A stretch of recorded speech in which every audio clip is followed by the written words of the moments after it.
انسانوں نے غار کا تعمیر کرنے شروع کی۔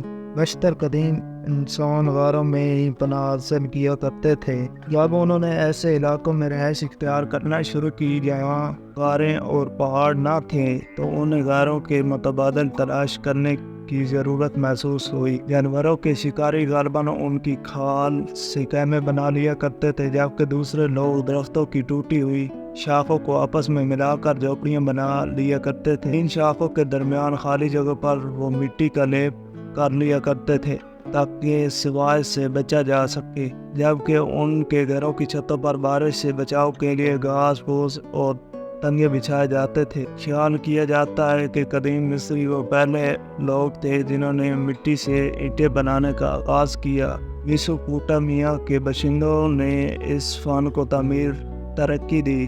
وہ کچی مٹی سے بنی اینٹیں آگ میں پکا لیا کرتے تھے تاکہ وہ مضبوط اور پائیدار ہو سکیں۔ بیبیلون جیسے قدیم شہروں کی عمارتوں میں استعمال کی گئی اینٹیں ہزاروں سال بعد آج بھی موجود ہیں۔